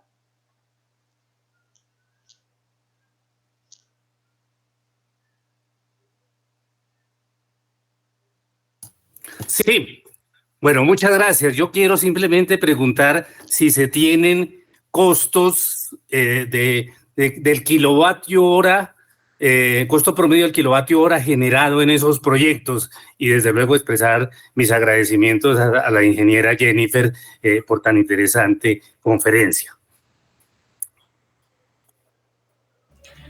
Claro que sí, pues digamos que también depende mucho de los contratos PPAs que se puedan llegar a firmar, si eso es lo que nos define como los costos del kilovatio hora, y esos PPAs dependen del momento en el que estemos atravesando, no fue lo mismo, por ejemplo, los contratos hace un año a los contratos que se pudieran llegar a vender hoy. Un precio estaríamos hablando de precios de PPA de alrededor de entre 240 a 270 que uno lo podría vender, o sea, digamos que para los que venden la energía sería un buen precio del kilovatio hora vendido a bien sea un comercializador, al que quiera comprar la energía, o sea, el precio del kilovatio hora en el PPA. Por supuesto, esto obviamente a este precio pues ya genera una rentabilidad interna al inversor de este tipo de proyectos. Muy bien, o sea que quiere decir que sería un costo, digamos, competitivo frente al de otros proyectos, de los proyectos de.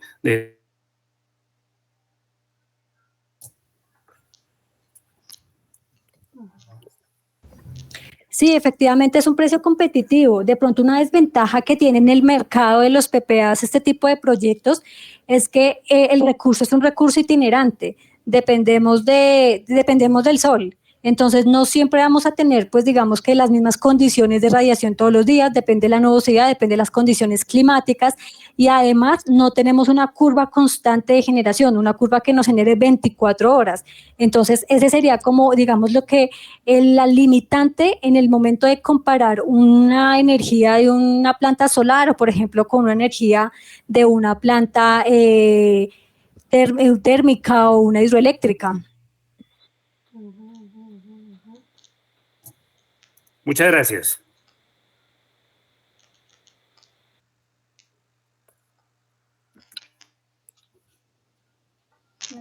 Control de desactivar micrófono. Control más de. Siga, ingeniero Fernando. Jennifer, sí, por favor. ¿Me escuchas? Sí, señor. Jennifer, una pregunta.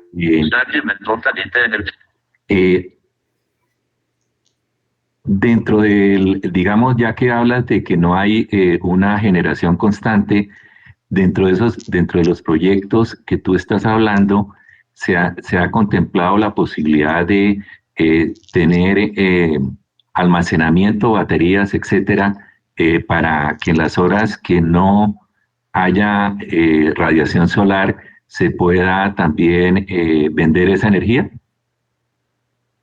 Sí, efectivamente, ahorita pues con la nueva regulación de que de pronto por tamaños, dependiendo del tamaño de las plantas, se pueda ya entrar a un mercado de energía y que salga como, digamos que la venta de la energía sea dentro del mercado regulado que se tiene, o sea, sí se tiene contemplado, de hecho, no solamente con baterías, aunque ya está llegando a un punto de llegar a ser competitivo, de acuerdo pues a información de otros proveedores, también se ha evaluado incluso poder llegar a complementar con pequeñas centrales hidroeléctricas para poder generar esa energía en los espacios donde la energía solar no puede llegar o llegar a, por ejemplo, en tema de biogás.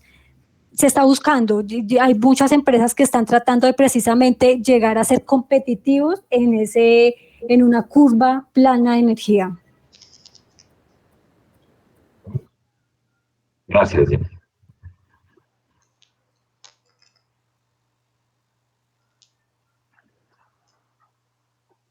De acuerdo.